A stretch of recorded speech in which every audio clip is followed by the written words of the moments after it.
Gentlemen, sisters and brothers, my name is Yvonne Weldon. I am a Wiradjuri woman. I come from Cowra, here in New South Wales. I'm from the waters of the Clare, also known as the Lachlan, of the Murrumbidgee Rivers.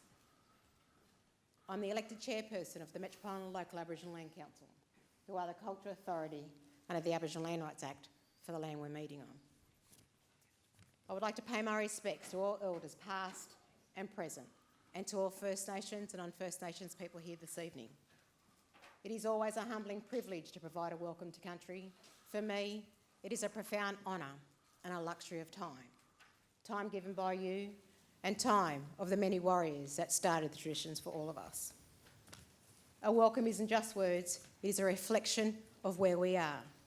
Not this modern day structure, who was named after an inspirational leader, but the continuous link of life, lessons, purpose and nurturing supplies. Like all tribes across this continent, the boundaries are embedded into our landscapes. We are gathered on the Eora Nation's country. The Eora Nation has 29 clans within the boundaries of the Hawkes River in the north, the Nepean within the west, and the Georges River in the south.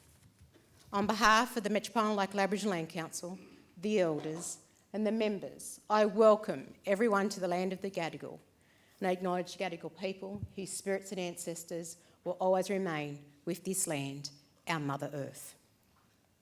The First Nations of this land have maintained our relationship for over 60,000 years. We are the oldest living culture of the world, still existing through hundreds of nations, tribes and clans. Traditionally across the lands and the waterways, we traded and we shared for necessity and not for empires. Our sharing and trading brought our people together, creating our sustainability, encouraging our innovation and keeping our ancient practices alive for our future and for everyone's future. As you all are here to consider bold new ideas for Australia's future and to meet the challenges of our time, here's a challenge for you and for all of us. Let us reflect upon this year's NAIDOC theme, which was Voice, Treaty, Truth. The voices of Aboriginal people are sometimes heard, but not always listened to. A treaty is what needs to happen, not just because it would be nice for reconciliation, but an honest acknowledgement that these lands were not settled. Truth is often said to gain trust, a commitment in honesty. But real truth is our lived history, our lived pain. As you connect, learn and share, tonight, tomorrow and beyond, don't let this NAIDOC theme be something you say during that week alone. Make this theme, these words, become a reality by making positive changes now and into the future, by respecting the voices of the First Nations people, not just the ones you agree with, but those that challenge you too. Know that a treaty doesn't take away your rights like they were taken from my people.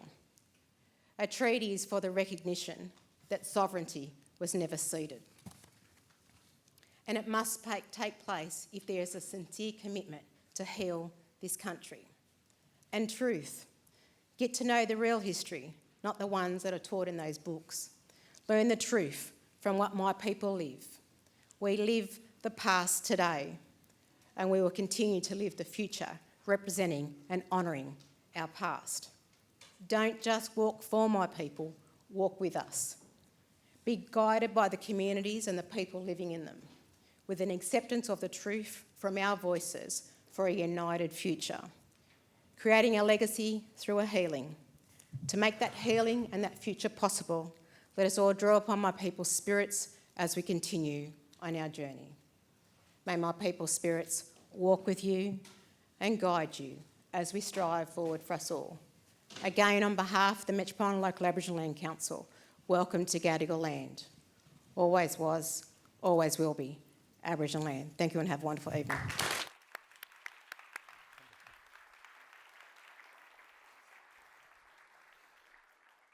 Thank you so much, Yvonne, for setting the tone perfectly for this evening. We're going to be talking about ideas for the future, big, bold ideas for the future. Before I introduce our special guest, I just wanted to reflect on two things from the past. You all have your own individual reasons to be here tonight. One reason I'm extremely excited to be here and to hear what Kevin Rudd has to say is a very powerful memory I have in the back of my mind, which is back in 2007, I was then an academic teaching at the University of Oxford. Days were normal and slightly dull, but I remember arriving one day in late November to the loudest party that I think I've ever heard. And I thought, what's going on? It's like, has the sort of college won some race, or has there been some sort of huge, sort of event at college? And I realized it was Australian students and many others celebrating quite a special election victory. And my imagination, now I kind of think I can still hear those sounds. I thought originally it was Led Zeppelin, but it was Stairway to Kevin floating through the evening breeze. And it's... Then later on in my life, I became a political activist myself. I joined the UK Labour Party. And at that point, it was a different kind of story that I heard. Because every serious policy meeting you'd go to, or every serious strategy, narrative-setting event you'd go to, at some point, people would turn back to the Labour government led by Kevin Rudd and what it had done, and how it had secured Australia's future at an extraordinarily difficult time globally. And Kevin remained an extraordinary source of inspiration and excitement for thinkers internationally, and does so today. And my old boss, Ed Miliband, who was leader of the Labour Party, would always turn to speeches by Kevin, articles by him when we were thinking about new directions for the party. So it's extraordinarily exciting for me personally to hear what we have to hear tonight. I'm going to introduce Kevin. He'll give us a talk. We'll reflect on it. We'll have a little bit of a conversation at the front. Then we'll be open to questions from the room. Then we're going to hear from my colleague Katie Moore. And then there'll be a chance to buy the book and to get the book signed at the back at the end. But with no further ado, please give a very warm Sydney welcome to Kevin Rudd.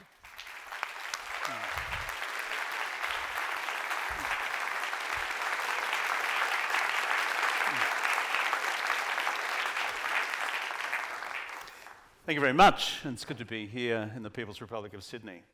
You mentioned Oxford. For my sins, I am now a DPhil student at Oxford, writing a dissertation on Xi Jinping's worldview.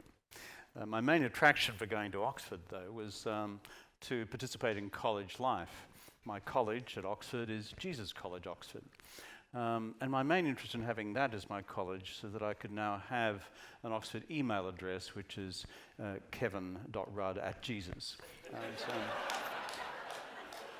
Jesus, I'm sure, is offended by that, but I believe I will benefit from the association. The stairway to Kevin, George Pell, who I knew at the time of my election, often regarded the election of my government as a pathway to hell. But that is a matter for another occasion. I too begin by honouring the first Australians on whose lands we meet and whose cultures we celebrate as the oldest continuing cultures in human history.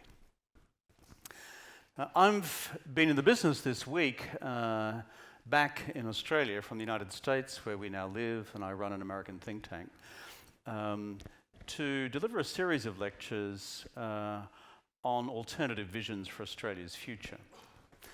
Why am I doing this? I fear that we've become the complacent country. Complacent about our economic future, complacent about the future pressures on our society, complacent about our climate future, complacent about our future in the region and the world, given China's rise, America's response, and the uncertainties which abound as a result. And my view is that our future as a country is guaranteed by nobody. It's not written in the stars, it's crafted by us. The energy of our hands, the capacity of our imagination, and our ability to get our national shit together. It's a technical term in political theory. And that's why I speak about the need to have the audacity to have for ourselves a national vision for our future. A vision which is anchored in our ideals, our identity as a people, anchored in the Dreamtime.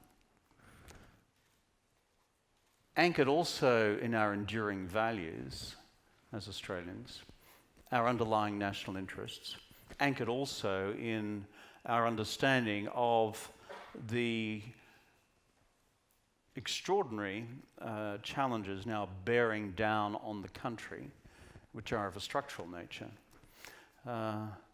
and a vision which has about it also a coherent national policy strategy for responding to those challenges, and in a manner consistent with who we are as a people and our enduring values and interests.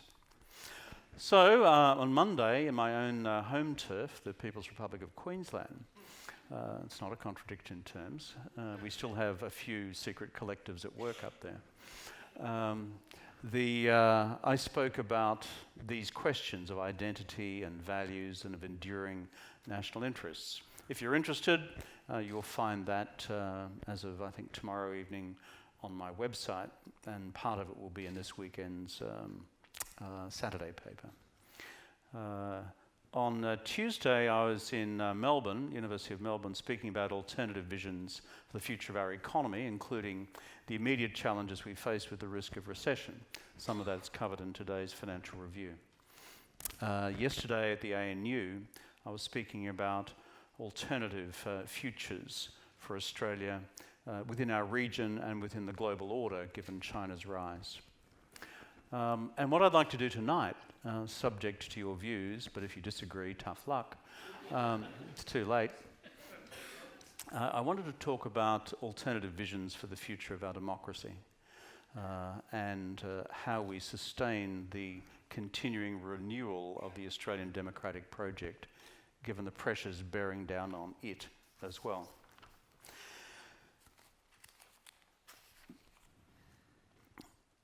I think when we look at the future of the democracy, I would ask us to bear in mind the following questions, which I'll return to soon.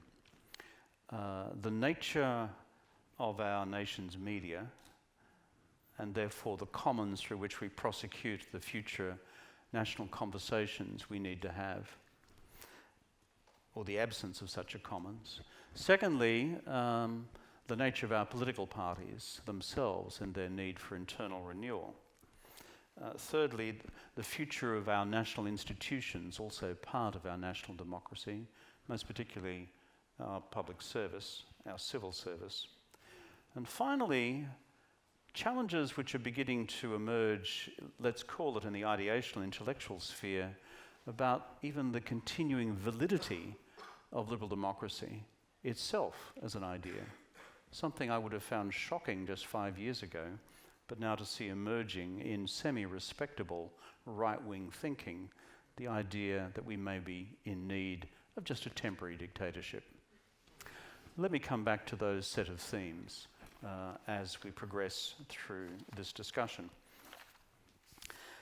I said before that in framing a national vision, if we stand back from the sound and fury of each day's so-called political debate and take breath and take stock, what are the enduring challenges, structural challenges, now bearing down on our nation and nations like ours around the world? I've identified 10. Let me just run through them briefly. 1, the unfolding unprecedented global technology revolution. On the one hand, challenging our country's future international economic competitiveness, because if we are not ourselves the owners and innovators of some of the technologies that will drive the economy of the future, then we will literally be left behind. But at the same time, dealing with the profound disruptions on society and the workplace that will arise from these enormous new technologies, most particularly artificial intelligence. 2, the profound challenge of sustaining strong long-term economic growth for our country, given the aging of our population, the static nature of workforce participation and declining productivity levels. Compounded by a declining bipartisan consensus on long-term migration flows, inadequate infrastructure investment, and, as I've already noted, a global technology innovation revolution that may be leaving Australia behind. 3, the clear ravages of climate change, where our national and global actions to mitigate greenhouse gas emissions are woefully inadequate to prevent unsustainable temperature increases, producing as a result increasingly frequent extreme weather events with grave consequences for long-term global food security and water security, resulting in turn in forced migration of peoples at scale, and within Australia itself, the sustainability of the Murray-Darling Basin. 4, the failure to prepare sufficiently for the ageing of our population through the absence of fundamental health, hospitals and aged care reform to maintain high-quality health care, but in a manner which is fiscally sustainable for the Commonwealth. And regrettably, the virtual repeal of these reforms which we introduced in 2010 and 11. 5, a failure to conclude the national reconciliation process with Indigenous Australians through sustained investment in closing the gap on the one hand and the completion of constitutional recognition of our First Peoples on the other. For God's sake, when will we just get this done? 6, a fragmenting global order driven by a rising China and increasingly isolationist America, a divided Europe, a yawning global leadership deficit in an increasingly G0 world, and the growing danger I see of a return to pre-45 notions of survival of the national fittest. 7, the increasing polarization of this our own region between Chinese and American spheres of geostrategic and economic influence, reducing the freedom of policy maneuver for regional states as they seek to carve out their own national futures.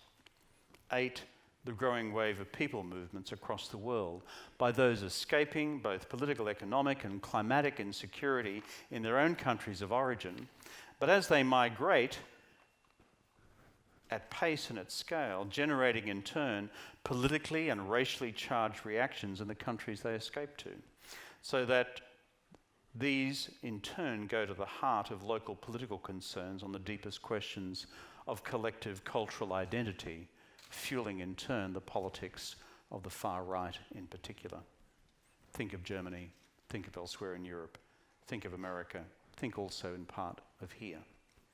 9, the polarization of our democracies themselves between rich and poor and increasingly struggling middle class, the failure of much of the traditional politics of the centre-right and the centre-left to deliver sustainable solutions to fundamental problems, compounded by a national media split between what I describe as Murdoch's far right and the faux left, and the screaming balkanisation of social media, destroying any real possibility of a political commons through which to conduct a reasonable national conversation. And so much so that we begin to see the delegitimization of democracy itself in the eyes of the people. And finally, underpinning all of the above, a new gaping chasm in our deepest underlying values as Christianity declines and almost disappears in the West after 1700 years of cultural dominance, driven in large part by its own appalling and recent history of institutional hypocrisy, but to be replaced by a secularism increasingly uncertain of its own moral compass, to guide what is left of the modern-day Enlightenment project, and now facing an increasingly self-confident new authoritarianism in China and in Russia and elsewhere, offering alternative modes of political and economic governance. Apart from all that, it's going fine. So cheer up. Beers on, freebies at the back, and let's have a natter over a book. But we're not all ruined. But to cap off the list of 10 I have just gone through, and reflecting conversations I have in my think tank capacity with political leaders around the world, these are relevant to many countries, and they are all relevant to ours. But for the political process itself within our democracies, our liberal democracies, here's the final icing on the cake. All these things, all these large-scale structural challenges are unfolding simultaneously, and at a pace where our classical liberal democratic political institutions are finding it almost impossible to cope with. And at the same time, the underlying legitimacy of our domestic political institutions, democratic institutions, and our institutions of international and regional governance themselves having their legitimacy challenged on a daily basis. We live in difficult times. Tonight, as I said, I want to address just one set of those challenges, which is the nature of our democracy itself. Because unless we deal with it, together with the other substantive policy challenges, then frankly, our ability to deal with the range of those challenges is itself undermined. Therefore, we must give it separate reflection. Firstly, on the question of the national media.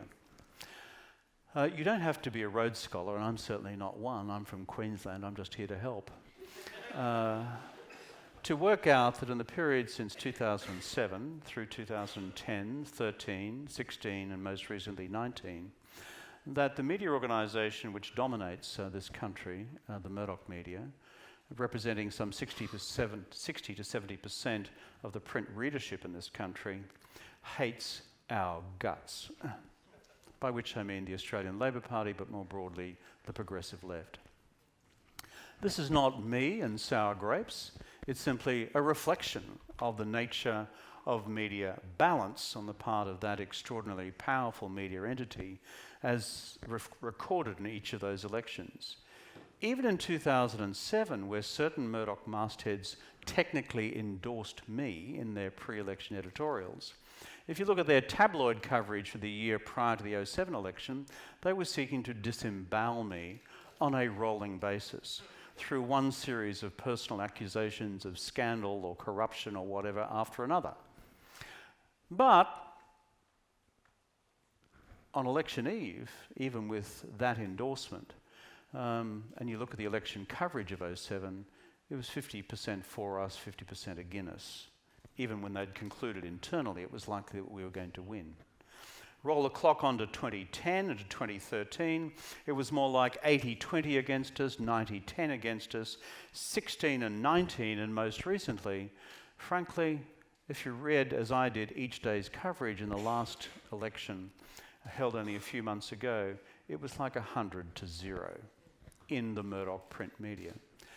Given its dominance in this country and the fact that it bleeds into the electronic coverage, both radio and television and through into social media, this is a profound cancer on our democracy in terms of the capacity to advance alternative ideas for the nation's future. Not only that, the nature of the Murdoch beast itself is deeply ideological. The right-wing, far right-wing agenda on climate change is clear to all. Currently, with the national China hysteria, reds under every bed, rapidly morphing into the yellow peril, as if we're into some great throwback to the 50s. On top of which, again, we have a Murdoch media which has attacked all forms of economic stimulus, including that used to great effect during the last financial crisis. And remember, it was the Murdoch media, both here in the United States and in the United Kingdom, which led the charge to go to war in Iraq in 2003. And here we are, nearly 16 years later, and the consequences of that through Iraq and Syria and prospectively across the Gulf and into Iran are with us still today. Thank you, Uncle Rupert, for all the above. It's ideological, but at the same time, it's also deeply commercial. The Murdoch agenda in the 2013 election was plain on the National Broadband Network. We, the Labor Party, as a government, had advanced fibre optic to the premises across the nation as part of a $42 billion nation-building program. Murdoch was determined to kill it because it represented a threat to his only profit centre left in the Murdoch empire here in Australia, which is the Fox cable entertainment network. Why? Because Our network that we were building would enable competitors like Netflix to provide direct entertainment products to the home, which is why Murdoch turned round to the Conservatives and said, you kill this and we'll support you 1,000% of the way. And how did they kill it? By turning fibre optic to the premises into fibre optic to the node, and thereby leaving the last bit of the NBN unconnected, which is why you have such a stupendously good NBN today. Not. That is precisely the nature of the transaction which occurred. And any amount of denial by Murdoch executives or by the Tories, frankly, is a betrayal of the truth.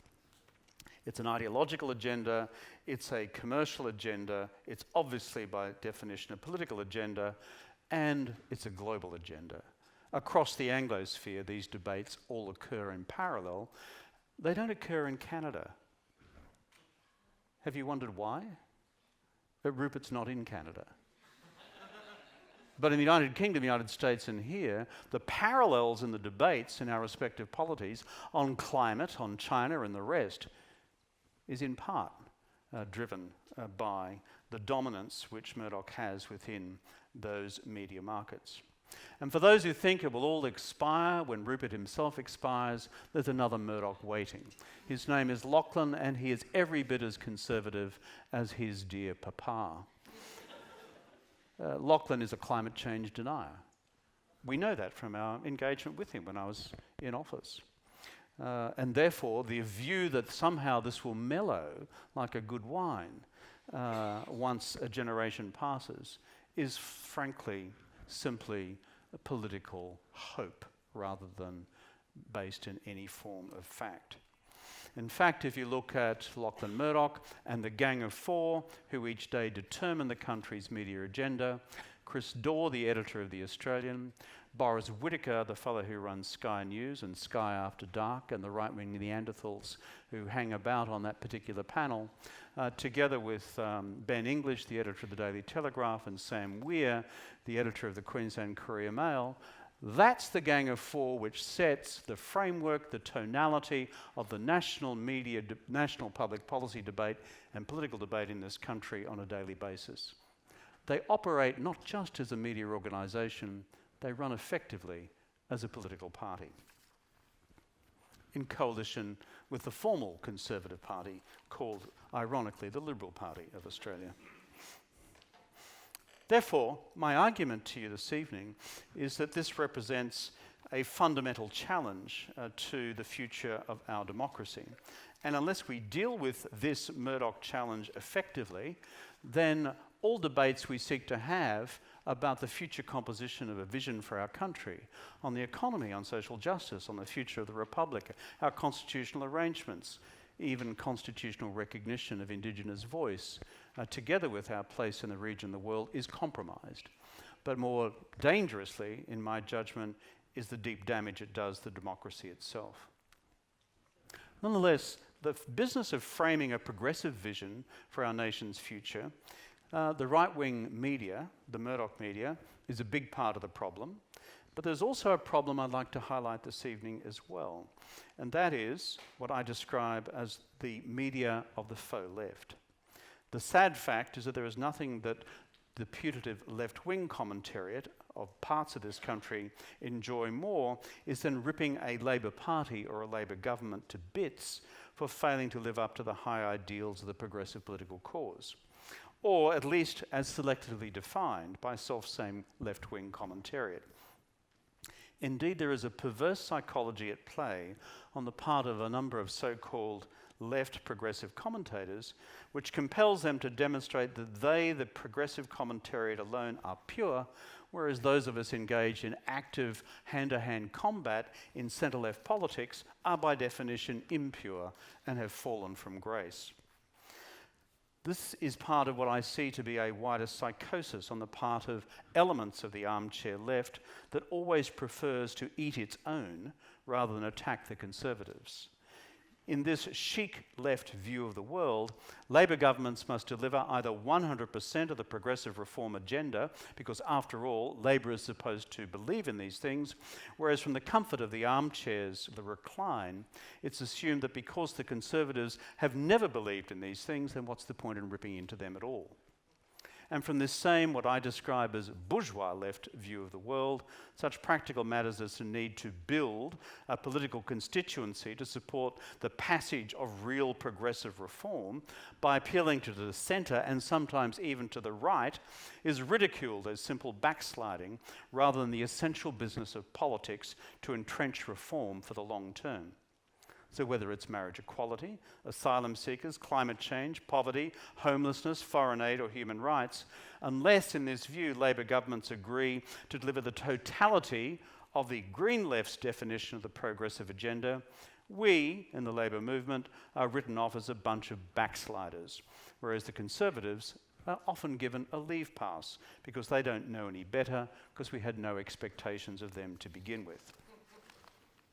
We see this psychology sometimes in parts of the ABC, where the Green Party, and I'm a person who funded the ABC most in the last 20 years, where the Green Party is often covered as co-equal with the Labor Party, and where the ABC is so terrified of funding cuts from the Conservatives that they will often bend over backwards to attack Labor in order to be seen by the Liberals as balanced, comfortable in the assumption that a Labor incumbency will never cut ABC funding and, in fact, only enhance it, which of course we do.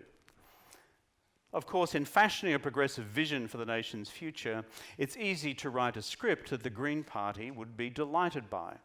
But the Green Party has zero interest in forming a government of Australia. Indeed, when they've had the chance to be constructive partners of reformist Labor governments in the past, they've elected instead to skewer the Labor Party and government by voting with the Conservatives in the Senate on the spurious grounds that Labor's proposed reform program was not reformist enough. Exhibit A, the emissions trading scheme, the carbon pollution reduction scheme, voted down twice in the Senate through the combined votes of the Green Party and the Liberals. Had the Green Party not done that a decade ago, we would be 1 decade into a carbon price. And we'd be having now a debate about which of the older coal mines in this country would be closing down as a consequence of the economy adjusting to a lower carbon reality.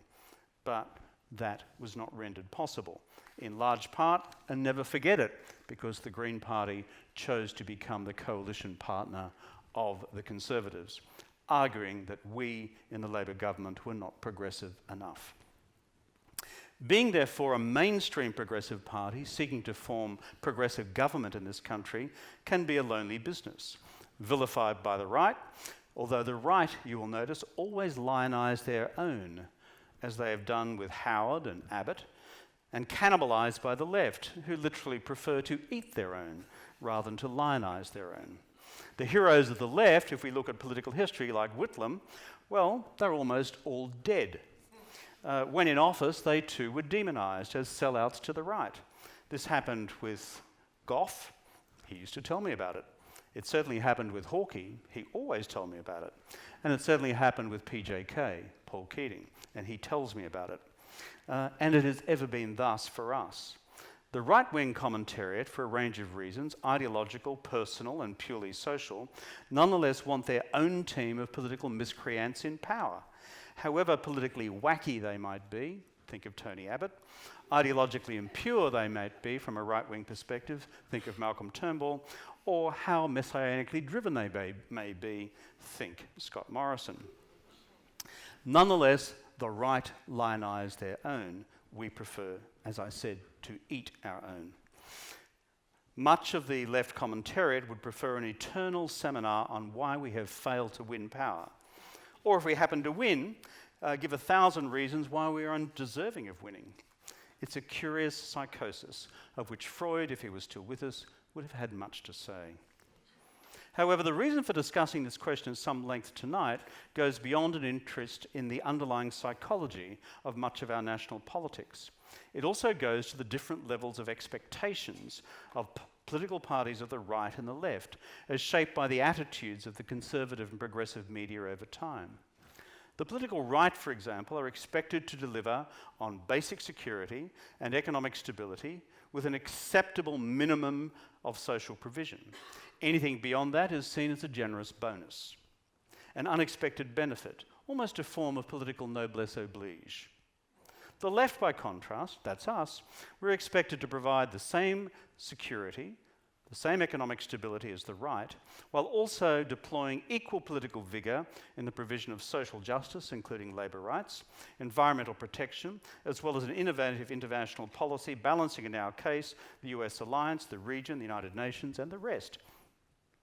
Whereas the far left, that is the Green Party, represent a constituency which have little interest in security and the economy, and at best a partial interest in a structural approach to social justice, concentrating instead on the environment and selective international concerns to the exclusion of all others, reflecting the fact that ultimately theirs is a politics of protest, with not even a marginal interest in forming a progressive government.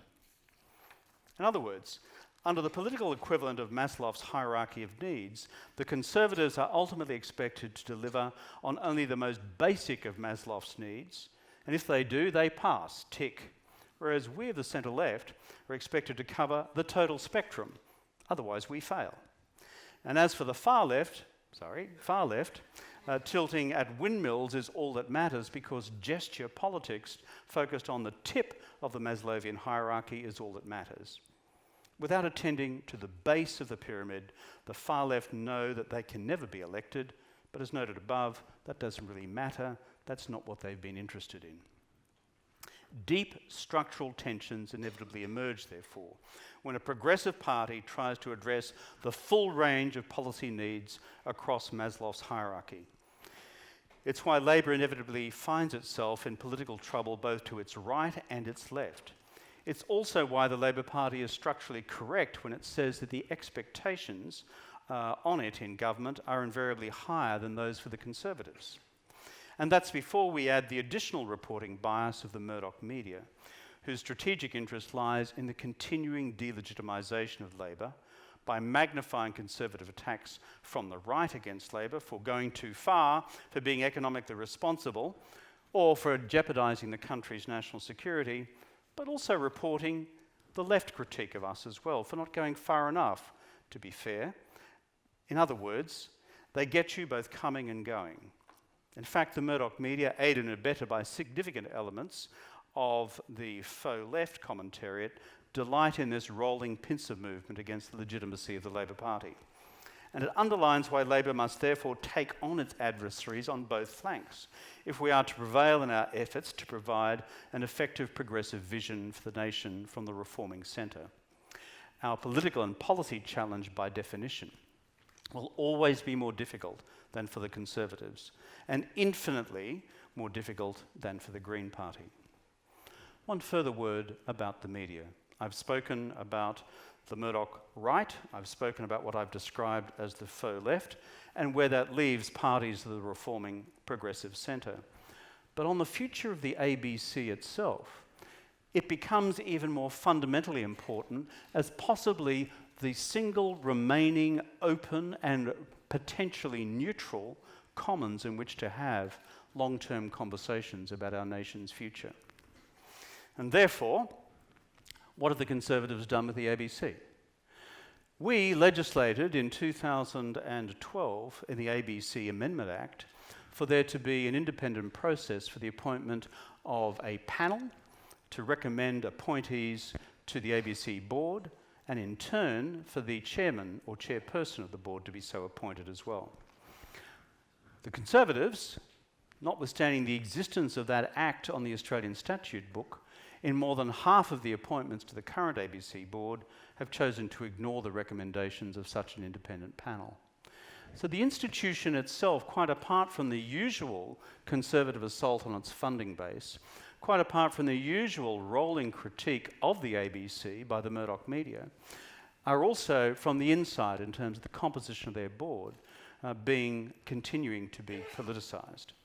Despite the legislative initiative by my government, our government, to change that, with the ABC Reform Act of 2012. I conclude these remarks on the media itself by simply saying this. On the future of the media in this country and the concentration of media ownership, and on the manipulation by the media of political and policy debates in order to advance the commercial interests of certain media operations like the Murdoch empire on the National Broadband Network, the time has come for a full royal commission into the operation of the media in this country, including the concentration of media ownership, with recommendations for a more democratic and diversified national media platform for the future. I said before that I would speak about several elements of the rolling challenges to our democracy. I spent most of my time this evening speaking about the media itself, because it is the lifeblood of how we conduct a national conversation. And to ignore it, frankly, ignores the elephant in the room. But 2 or 3 other remarks before I close and we go to discussion and to Q&A. On the nature of our political parties themselves, there have been much debate, legitimate given the events of the last few days in this fair town of Sydney, on the nature of campaign donations to political parties. I intend to address this head on here this evening. Point 1.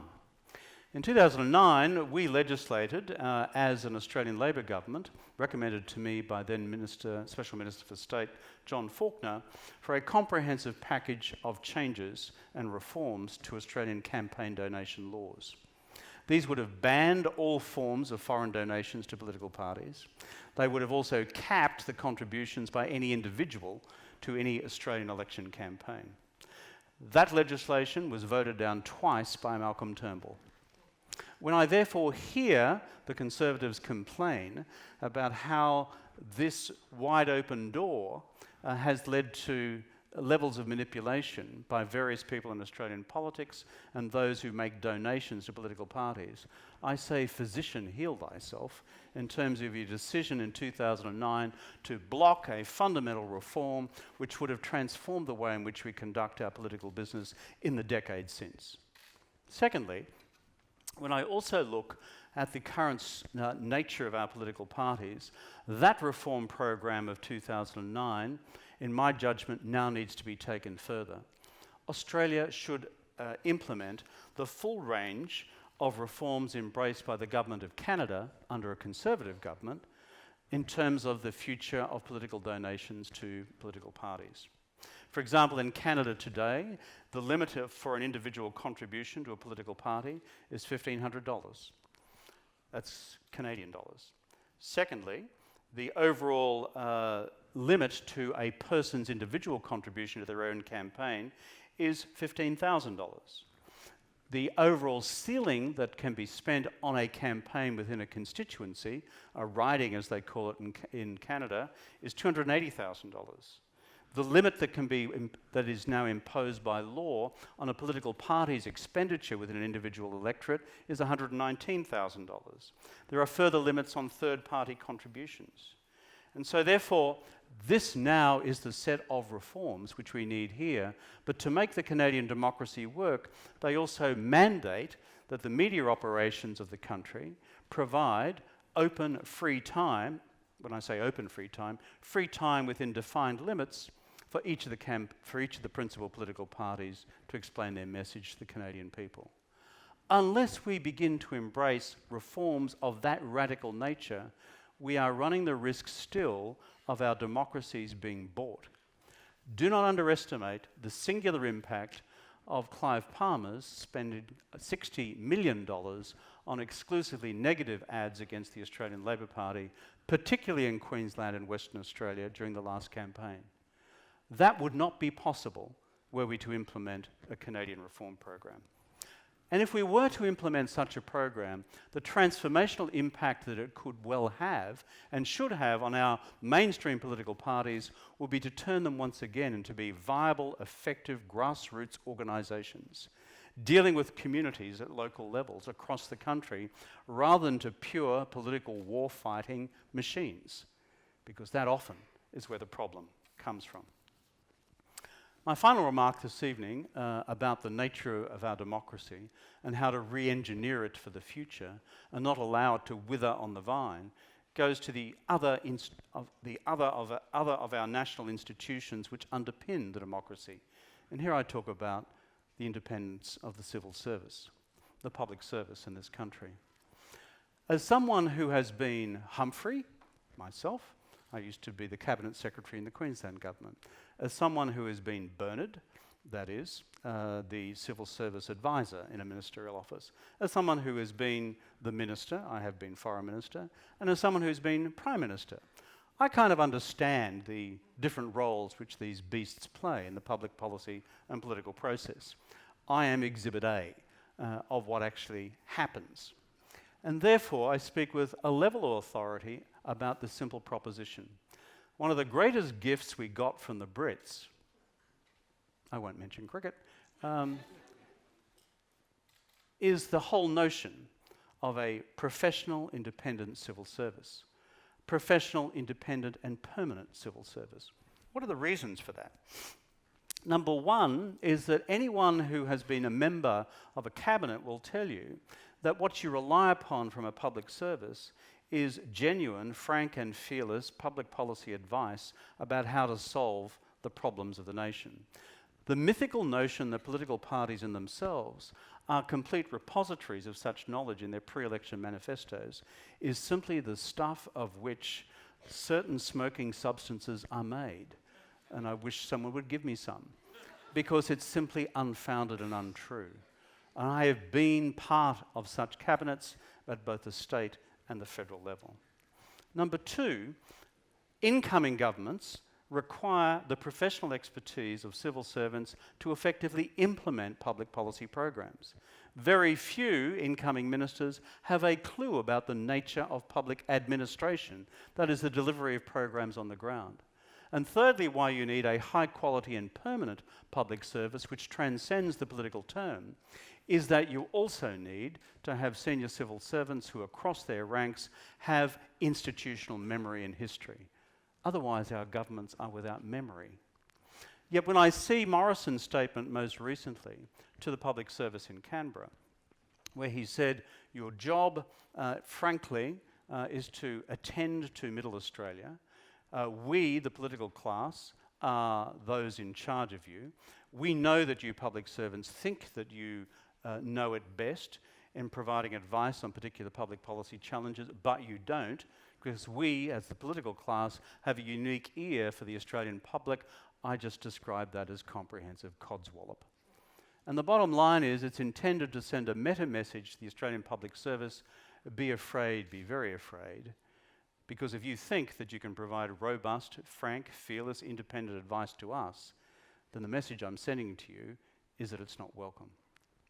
In office ourselves, the statements we made and the practices we pursued with the Australian Public Service was that we wanted and required such independent advice from our bureaucratic advisors. To conclude on this point, it is passing strange and indeed ironic that we in the Australian Labor Party have become the defenders, the conservative defenders of public service traditions in this country. I thought that's what conservatives were supposed to do. Always harking back to a halcyon period from the past, John Howard wrapping himself in the Union Jack and humming Land of Hope and Glory in the Shower, and all the rest of it was all about classic conservatism. That is, these institutions in a Burkean sense, which continue to have utility today, never even consider the faintest element of their reform unless they prove to be dysfunctional. That's gone out the window as Howard's government and now the post-13 Conservative governments have increasingly politicised the public service and caused them to say that such independent advice is not welcome. We have sought to do the reverse. I conclude by saying this: whether it is on the nature of the Australian media, whether it is on the question of the integrity of our political parties, on the question of campaign donations, or it's on the question of the robustness of our national institutions, our democratic fabric is under deep structural challenge. But when I begin to see some writers in the national right-wing media saying, invoking, as Henry Ergas did recently, Carl Schmitt, a German political writer from the 1920s in the Weimar Republic of Germany, as saying, from time to time, liberal democracies will find that they may need a period of temporary dictatorship in order to sort out otherwise irresolvable public policy problems. I become profoundly concerned.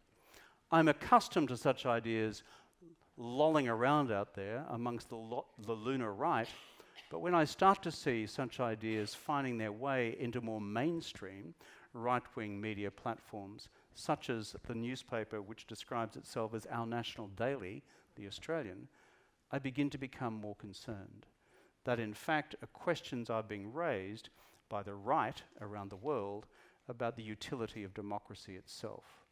Irresolvable problems, and looking over their shoulder to the rising China/authoritarian Russia challenge and saying, we need more robust forms of governance ourselves to meet this challenge. Where then do our values go? What then happens to our identity and the people that we've sought to be as Australians over the last 150 years of our settled history? I thank you.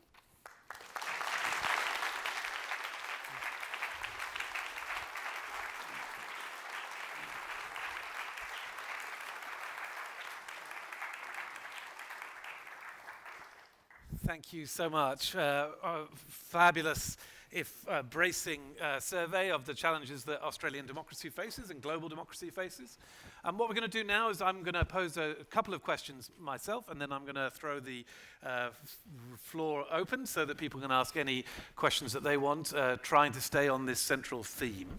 And then, as I said, Kevin's very generous. He said he'll stay behind for a little bit at the end if anyone wants to get a book signed at the back. Sorry for all of you who want to buy the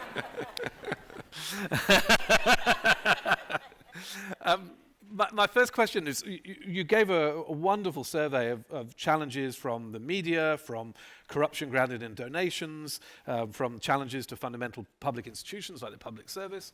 The one part which was mentioned but not delved into is political parties themselves, especially political parties of the centre-left. So I guess I wanted to pose the question to you of how much are they to blame for some of the crises that we currently see? And let me just put that as an anecdote. My old colleague Alistair Campbell always used to say, when you get the rise of the faux left and the rise of a sort of very aggressive right, sometimes it's because you're playing a game that no one's interested in watching anymore. He used to say that when you turn up to a football match and you're the only person in the stadium, something's not quite right. So is there something that the centre-left has done wrong to make people lose enthusiasm, lose commitment to fighting for the causes you think they should be fighting for?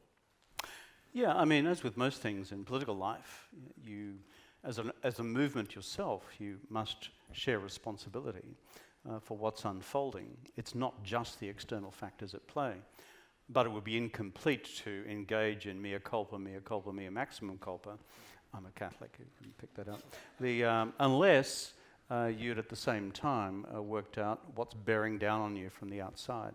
And to have a self-criticism session about the Australian Labor Party, absent a defenestration of the Murdoch Media Party, is just, it's not empirically valid. We could reform ourselves to bits, the Labor Party, but still face this giant rumbling right-wing juggernaut seeking to destroy our every living viscera every day. But for us, I think, as a movement, a progressive political movement, what I have sensed is a lack of political aggression on our part to push against the far right and to push against the faux left, both in ideas, ideals and policy. There's been too much silence and I would say accommodation in terms of, let's call it sliding through with a Green Party flank, and we saw where that got to us on the Adani question, where we were neither fish nor fowl. We fell between two stools. And on the right, frankly, the terrain around industry policy is a classic one on the economy. You can either simply try and smudge it through, that we favour a little bit more intervention, or you can boldly say, well, that's just nonsense. The invisible hand is usually called the invisible hand for a particular reason. That's because it's invisible. And that the magic of the marketplace doesn't fix everything. And I'm a pro-market guy.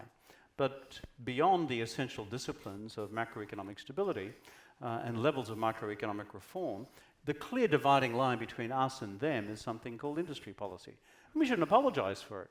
Be there, upfront, loud and proud. We believe in large-scale national investment in STEM. Because guess what? The market's not doing that. We believed in some level of industry policy intervention in the preservation of motor vehicle manufacturing in this country. The Tories had a completely ideologically different view. Stand back, watch them collapse, and so too the end of 3/4 of a century of motor vehicle manufacturing in this country, and all the associated technologies which go with it. So my argument in both directions is it requires a level of political aggression to not simply be gentle Jesus, meek and mild, and sort of quietly blend in both directions, but to stake out the line there and to stake out the line here. That's what I think is necessary for the future. And I think Albo has the personality and the political skill craft to do that. And does that aggression depend on vision, or does it just depend on character? So is the absence of that aggression because people have just been pulling back from the fight, or is it because they don't possess the sense of what the shining city on the hill actually should look like? I think one proceeds from the other. I mean, without a vision, the people perish. And we on the progressive left must have a clear idea of where we wish to take the country. It's quite plain. What future do we want for our economy? What nature of society? What do we envisage as being a reconciled Australia being like in terms of our First Peoples? And there's the same with having landing points for managing the unfolding crisis between China and the United States. It's having confidence in a destination that then informs the question of political strategy. And then it's a question of character in the prosecution of that strategy. And Albo, to give him full marks, has got bucket loads of character. And when you look globally, given your think tank role now in the United States, where do you see that vision, a centre-left vision, social democratic, restoring the hope of democracy? Where do you see that in its fullest sort of form? Are there sort of global social democratic movements where you think that's it? That's the kind of enthusiasm we need, the aggression we need, the clarity we need? Or is the world in the similar kind of state to us? Regrettably, I think most of the other social democratic parties around the world, centre-left parties, Labour parties, are probably in a worse state of repair than we are. Some barely so, and some a lot so. If you were to do the survey of Europe at the moment, and you're a Brit, you understand what it's like. What's the call of the board? Start in Northern Europe and end in the South. The only place at present, apart from a minority government in Sweden, is the continued socialist government in Spain. And all points in between, frankly, are looking difficult. And I won't even open up the subject of Corbyn's Labour Party. But, I mean, if ever there was an open political and policy goal for the future of progressive politics, which is we, Britain, wish to be part of a progressive European future, and let's stay with Europe, and let's join this campaign and take the nation with you and defeat this government led by Boris. He's the Prime Minister, I will be respectful, by the British Prime Minister. I mean, I cannot even begin to contemplate how that could be justified with a progressive vision of the future, let alone the politics of getting there. And so that global phenomenon of disappointment, of a lack of aggression, of a lack of vision, is that the result of similar forces to those you've sketched out today globally? Or is it the result of, are we at a moment, I guess, where nationalist, populist, more conservative forces just have a political advantage in debate, where they're managing to generate enthusiasm, create new parties, create new movements? I mean, are we just living at a time when one side of the political spectrum is necessarily going to do better than another? Or is there a series of common failings across social democratic parties that you could put your finger on? For social democratic parties and progressive politics to succeed, you have to be about two essential propositions. One is fairness, and the other is the future. And on the future, It's the question of securing a progressive future rather than simply waiting back and seeing what happens. Magic of the Marketplace, Judgment, Dear Boy, events, Harold Macmillan and the rest. And so these two things must be done well, and they are both hard. And that's why we have to be smarter and better. On the flip side, and that's the heart of your question here, is that if you go to the challenge from the centre-right, at the end of the day, the centre-right does not have a good policy story to tell the voting public. When did you last go to a polling booth and hear a Liberal Party candidate here saying, I want to make education more expensive for you and your family? Or, I really want to defund Medicare more so that you find it harder to get to the GP of your choice. I haven't heard that for a while. Or I really want to suck up to the Americans on Iran. They tend not to say that. Because you know why? It sounds bad. And you know why it sounds bad? It is bad. And so therefore, what do Conservatives and their equivalents around the world do? They know it's bad. They're not dumb. They have, underneath it all, two sets of abiding interests. They believe that political office and being in power is the natural condition of Conservatives, because that's what we are. And underneath it all, then there's quite a narrow set of interests which are to do with killing Leviathan, shrinking the state, killing the tax base as a result, so that those who actually fund Conservatives around the world, people either in cash or kind, Murdoch and the rest, are taxed bugger all. And so how do you, but if you were to say that in an election campaign, not only am I going to make your health and education more expensive, blah, blah, blah, blah, blah, but I'm doing it so that Rupert pays less tax, that would be the truth. That would be the truth of a discussion at the polling booth. If there was a guy out on the Domain here 50 years ago arguing the Conservative cause, here is my manifesto with all these points in it, they'd wheel him off in a white coat. So what do they do instead? They run, universally, the enormous potency of identity politics, because they know the overwhelming capacity of the emotions of fear, of anxiety, and anger bleeding into each other, suspend any semi-rational processes in voters' minds about what is actually in the public's, what is in their individual interests as voters. And so, the question for Conservative politics, which you see everywhere around the world, is you're not doing well, is that right? And you're finding it hard to pay your health bills? So isn't it shocking that the Labor Party is talking about providing proper health care and treatment for refugees on Nauru and Manus? Fear, anger, resentment. You're worried in the United States about your future. Well, aren't you sick and tired and angry about affirmative action programs for African Americans? So on the potent questions of race and identity and religion to some extent, but frankly also gender, if you see the relentless targeting of feminists by political conservatives, is to cause the male vote to feel angry about their challenged male identity. And also, the substrata of that is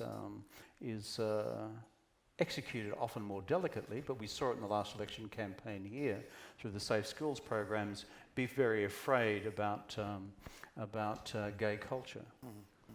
And so as a result, these are all identity politics issues.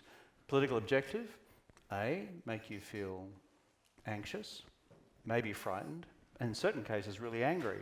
And then to cause people to conclude that it's those nasty centre-left political party people who are in bed with all those elites over there, not on your side as someone who's suffering by having a bad job, low education, inadequate healthcare, and therefore masking the political process from the real message, which is the one I said before. I want to make sure that we kill Leviathan, kill the state so that Rupert gets lower tax. So putting all of that together, it sounds as if Conservatives have culture, nation, identity, belonging, anxiety, fear, your suggestion is that the left needs a bolder, clearer vision on everyday economics so that people can see that their lives will be improved in some quantitative, qualitative sense as a result of their agenda. causing our voter base and those we wish to join it to be angry about the rank hypocrisy of the process I've just described that the Conservatives deploy. Like, when have we advanced an argument in this country, the UK, the US, which says Murdoch's backing Trump or backing, who is that idiot Prime Minister who gave us Brexit? David Cameron. Or backing, name any one of a series of Conservative Prime Ministers of Australia, because he wants to kill the national broadband network and pay lower tax. We are also able to, what I would say, is incite a legitimate anger, if I was an Old Testament prophet, which I'm not, a righteous anger about that. So I'm not just saying we only have a public policy seminar to send out to our voter base. We can also make them angry, but also, because we're progressives, legitimately inspire people with hope for the future. It's that cocktail which would enable us to win. Terrific. Vision and anger, there's an objective for us all. So what I'd like to do is to open up to the room to get some questions. There'll be many, many people, so I'm going to try and take questions in little groups, if that's all right with you. So take 2 or 3 at a time, and I apologize if I don't get you. I'm going to start down there. Is there a microphone around? Do we have a microphone coming? Fantastic. By the way, if you want to run a little bit later here, because I spoke for too long, I'm happy to do that and then spend a little bit longer signing books up the back for the thousands of people who want to. That's incredibly kind. But do try and keep your questions as tight as you possibly can so that we can get as many people in as you can. Thank you for being the first one to ask you some question. And I noticed that you mentioned about Chinese for many times today. And hello, Lao Lu. I'm a Chinese international student. And as a Chinese saying goes, whenever an important people goes up, it always rings just like today. And could I ask about what kind of China-Australian relationship is better for Australian, and why is China so important for Australian? And you talk about true democracy. So what is true documents? And do you think the Australian democracy or American democracy is better than Singapore or China? I think I've got the thrust of the question. Thank you very much. There's one there. All I know is it's going to get me into trouble. One in the third row here, and then I'll go to the back in a second. So one in the third row here, and then at the back. And we'll take 3, and then I'll ask. Hello, Mr. Rudd. As a young person looking at like role models in the world and these kind of things, you know, the world's there's a big shortage right now. And given your interest in Jesus College and these kind of things, you know, this idea about justice in the world, you know, doing the right thing. And Murdoch seems to be this exception that I've been thinking through lately. Because usually you see these big people in history who, I mean, Rockefeller with the robber baron capitalism, he lost all his hair and all these sort of things. You know, there's sort of like this justice. But with Murdoch, he married this model. He lives in. Okay, I think I got the thrust good. there. Yeah. Thank you very much. Fantastic. I'll say a little bit more about Murdoch in my response to your question. And positive role models too, right at the back there. Hello, Mr. Rudd. I just have a quick question about regarding your commentary about the temporary dictatorship. Do you think it's disappointment and distrust in the centre-left or in central government at all? Because as far as I'm concerned, I feel like one of the key factors for success for Nazis coming into power and also the far right coming into power is distrust and disappointment with the central government. Sure. Wonderful. So distrust and disappointment in government, role models, good and bad, China democracy. Small bundle to get you started. People's China, Weimar Germany, and Rupert Murdoch. Okay, that's my answer. It's a haiku, think about it. Let me say something about democracy. Minzhu, Chinese term for democracy. Min means people, and zhu is basically the lord, the boss, the person in charge. Minzhu. And in the early debates of the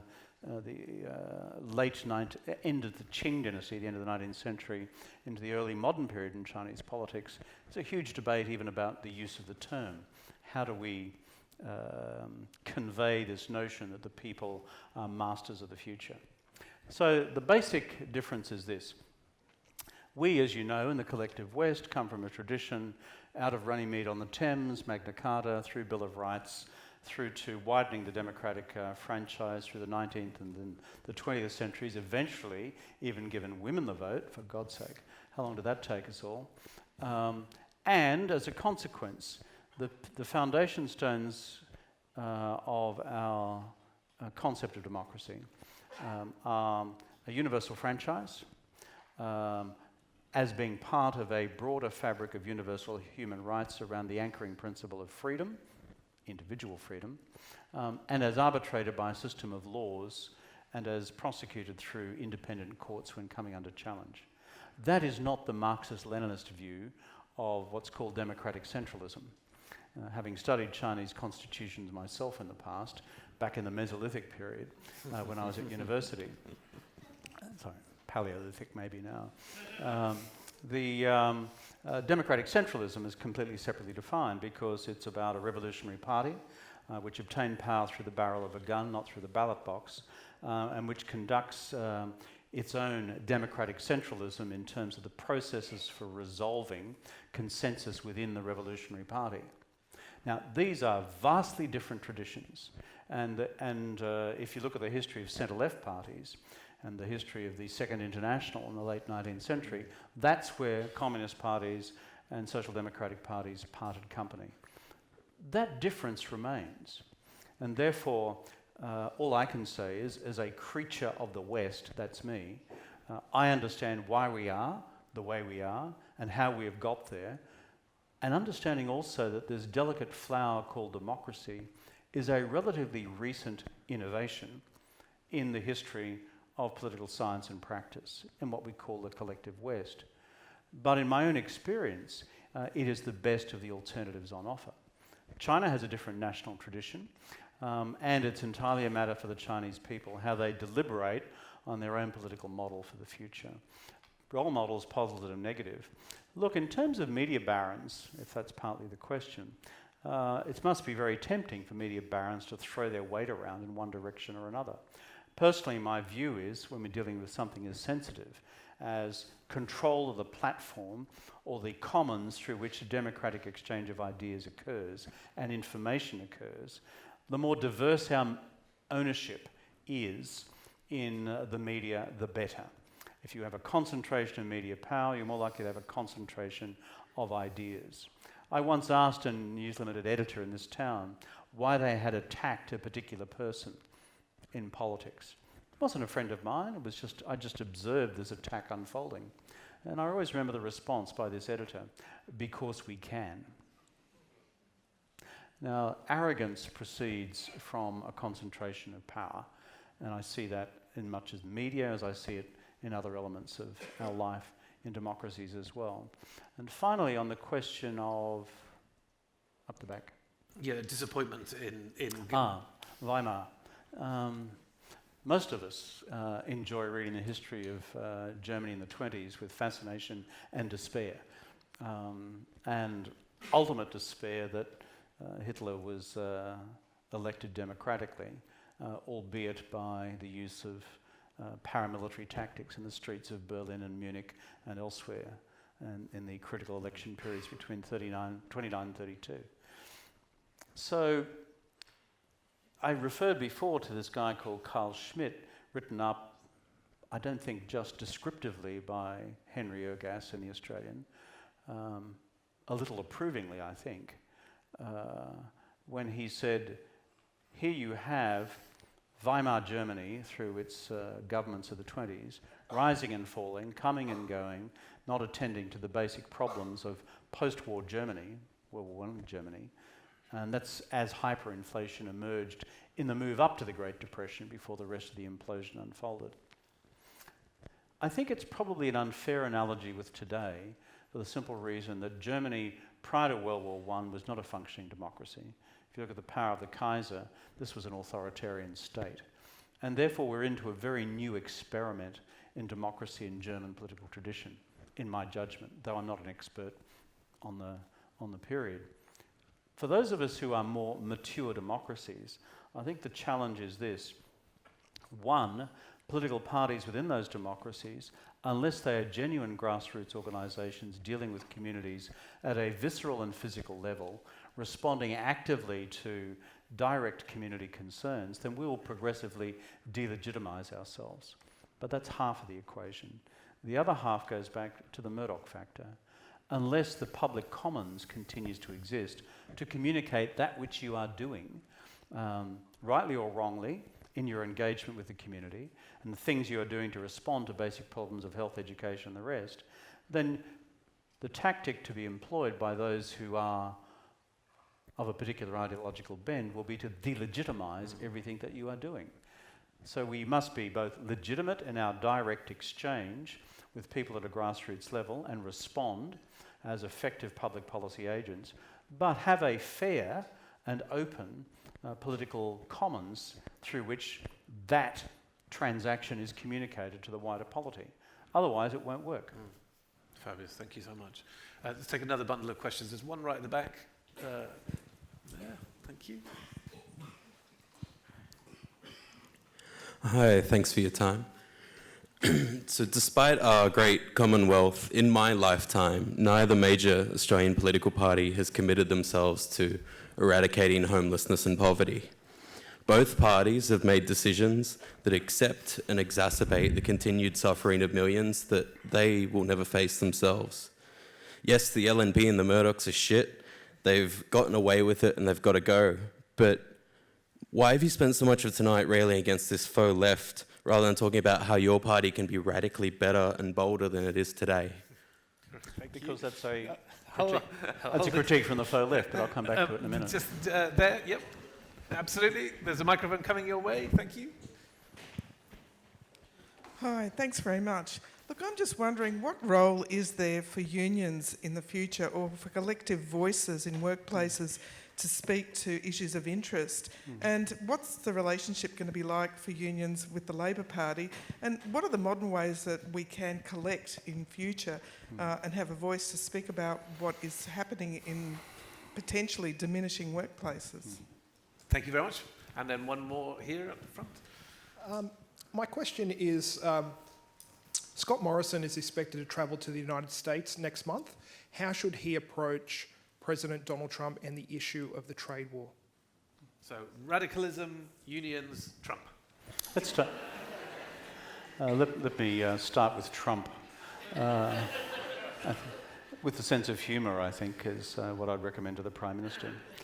I think I wrote there's something of mine in today's Financial Review where I say, if you are serious in prosecuting the country's, but frankly the world's, economic interests at the moment, you must use the avenue of this special relationship, so-called, between Australia and the United States and these two conservative leaders, to argue a very simple conservative proposition. It's called free trade. I find it remarkable that we on the centre-left are now sort of the upholders of free trade. It's a bit like Westminster. I mean, I'm getting confused by all of this. But the outbreak of protectionism, in part engineered by the worldview of President Trump, not just in relation to the US-China trade war, where there are issues on both sides of that equation, but Trump disparaging the World Trade Organization's dispute resolution mechanisms, trade wars with Japan, with Europe, with the Republic of Korea, and with other countries. What's happened in the last several years is that it's created a re-legitimization of protectionism in a way which we thought would not be possible again. As a consequence, trade is now growing more slowly than the global economy, whereas for the previous 40 years, trade growth actually drove global economic growth. So why do we have economies such as ours bumping along the bottom with 1 to 2% growth and many other developed economies much the same? Because trade is no longer playing the role it did. So the central message for Mr. Morrison when he goes there is to say that free trade, despite some of the disruptions which occur as a result of it, You can manage those through domestic structural adjustment, but it does raise legitimately global living standards, including for this country as well. He has to engage that up front and directly, in my judgment. I think the other thing I'd say in his approach to President Trump is this. I note with some concern the decision by the government to dispatch some military capabilities from Australia to the Gulf. I would ask President Trump to clearly outline what America's Iran strategy is. I don't know what it is. I hear different voices about what it is. Some say regime change. Well, that worked well in Iraq, didn't it? We're still paying the price for that 17 years on. But it flows, or is it the to do with the Iranian nuclear program, or is it to do purely with the security of oil supplies? I think being clear about where US strategy is and where it is going should be precondition number one before providing any levels of commitment to an open-ended American strategy. And I lived through the entire Iraq war debate when we as a Labor Party opposed it from the get-go. And I'm therefore quite steeled by that experience.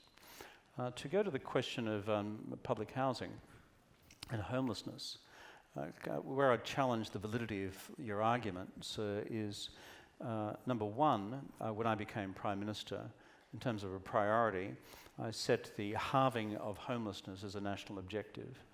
Two, we dedicated huge public resources to it. Three, during the financial crisis, we constructed an extra 25,000 units of social housing, and all of our capital cities built supported accommodation facilities for those sleeping rough who were psychologically or psychiatrically challenged. We added about 1,000 capacity to what was available prior to that in inner city areas. I then was voted out of office. The current government provides virtually no financial investment in social housing or homelessness. They don't even have a responsible minister in this area federally. Therefore, you can have a policy objective as we had with a funding profile agreed to give it effect, but if it gets defunded subsequently, guess what? It doesn't happen. And what was the other question over here? Unions. Oh yeah, it's a really important question about the future of, I think you said collective action, and what's the opportunity? You know as well as I do the declining rates of unionisation, most particularly in the private workforce as opposed to the public workforce. Not unique to this country. You see it in Her Britannic Majesty's realm, and you see it, frankly, in many other countries as well. Some exceptions in Germany, but even there unionism, as traditionally known, is declining. There's one thing to reflect on. Much of the traditional argument for which we as organised labour fought for 100 years, much has been achieved. When we began, as you know, people were regularly dying in the workforce every day through unsafe work environments. There was no such thing as an age pension, let alone anything called superannuation, let alone anything called universal health care, let alone anything called universal education. So we progressives, driven by organised labour and through its political arm, have achieved phenomenal success. And every time we brought in a huge whack of changes, the other mob have said, oh, we can't afford that, and they eventually get elected and they roll back about a third of what we have done, and then we win again and we roll it forward again, and they roll it back. As Keating has often said, I don't know what the Tories actually stand for other than rolling back the stuff that we do. Now, it's important to bear that in mind, and I'm not saying the condition of working people today is therefore perfect. It's not. But my argument for organised labour is that forms of collectivisation must now be real about unresolved questions of justice within the workplace, including necessary additions to the workplace. And for me, the remaining unresolved question is effective, affordable childcare in particular in workplaces across the country. That's one of a number. But I think the agenda for organised labour is still real. but it should be prosecuted with a high degree of specificity about what still needs to be done. My final point, though, is unions, we cannot afford to allow them to disappear, because what I have seen with so much human nature at work in many countries around the world, including ours, is that when they think, many employers think that there's no cop on the beat anymore, either unions in the workplace or laws in order to provide proper protection. It's amazing how quickly things unravel. Remember, in just 2 or 3 years of so-called work choices under John Howard, things started sliding out the door backwards in terms of basic terms and conditions of employment. I'm therefore a strong supporter of trade union presence into the future.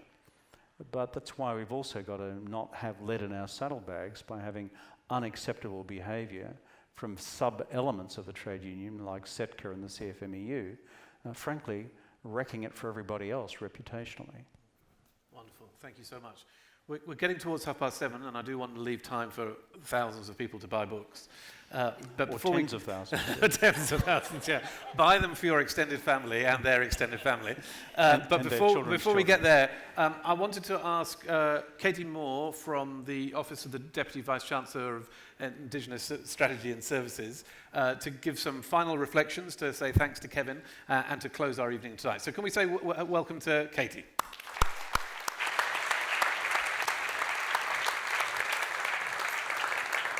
Madanguru. Firstly, I would like to thank Yvonne Weldon and the Metropolitan Local Aboriginal Land Council for welcoming us on country today, here this evening. Yvonne's now gone to lead the city for chairing a board meeting for Metro. Country here always was and always will be Aboriginal land. I'd also like to personally acknowledge the Aboriginal custodians of this land who have cared and continue to care for country. As a second note, as we're gathered here in the Charles Perkins Centre, I would also like to acknowledge all Aboriginal and Torres Strait Islander students, one who we have in the audience up there studying medicine, staff and communities that have contributed to this place as a substantial place of learning for tens of thousands of years. Yiridu Marang. Yamadou Katie Moore. I'm honoured here to be standing representing my communities. I'm a proud Australian, an Aboriginal Australian, proud Wiradjuri woman with connections to lands and communities in Western New South Wales. I'm a University of Sydney student, currently studying a part-time MBA after receiving a UN Women National Community Australia MBA scholarship. I'm a University of Sydney staff member, as Mark suggested, within the Office of the Deputy Vice-Chancellor, Indigenous Strategy and Services, Professor Lisa Jackson-Pulver. But within all this, I'm a proud Australian. Tonight, we've heard two esteemed speakers who have contributed to this valuable contribution of bold new ideas for Australia's future. I want to thank the Honourable Kevin Rudd, AC, and Professor Mark Steers for their insightful contributions tonight. But these contributions go far beyond tonight. They are the result of a continued commitment to education and the empowerment of Australian voices and citizens around the globe for extended careers. However, I'm equally conscious that not all voices are given equal weight, and there's much unfinished business in this country. For over 160 years, here at the University of Sydney, we've been in the business of raising the next generations of leaders, of investing in academic research and producing the highest quality of global education. It is our responsibility to question, to unlearn, and to relearn what leadership for good looks like. Collective, respectful conversations give rise to new perspectives and ideas. They are invaluable in a diverse community. The shared experience of giving time, face to face, listening and speaking is one of our society doesn't relish enough. When we look to our collective future, the vision is something we cannot view completely without acknowledgement of the past, especially the place of our Indigenous people as leaders, mentors and custodians of our land. It is critically vital to all our communities and the globe.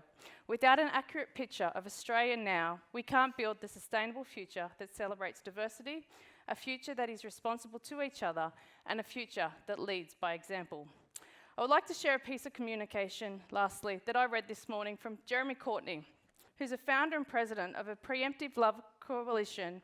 He's originally from the United States, but Jeremy moved with his family to create an international relief organisation, engaging the front lines of the world's most polarising conflicts in Iraq and Syria. He writes, "It's taken me a while to write this, but I've been more public recently about the diagnosis, racism. It's in my blood. Symptoms include thoughts of supremacy and neurotic fears that there's not enough to go around. I used to think the word was a character assassination. There's not a racist bone in my body. But now I know it's even deeper than character. I grew up in a poisonous environment. Of course, I got sick with it. Of course, it affected my eyesight, my sensitivity, and my cognitive development. It took Jess and I moving across the world and seeing it in others to finally recognise the symptoms. Professionals say people with my skin pigmentation get sickest easiest, and we are prone to pass it on without realising. So even now, a lot of us are sick without knowing it. Our bones feel fine, but it's in our blood. Denial is a normal response to sickness, but there's no use being defensive. No use living in a personal guilt for the environment that made us sick. I didn't get myself sick, but it is communicable. But if we don't work to change the environment, the toxins will continue to poison more and more people, and I'm responsible for that. I'm not the only one with this blood condition. We didn't get ourselves sick, but it's our responsibility to get well and to protect others from the symptoms of what we carry. And through that, we will have bold new ideas for Australia's future. Once again, I would like to thank the Honourable Kevin Rudd and Professor Mark Steers and each one of you, our community members, for engaging tonight in this important dialogue. Let's keep these conversations going.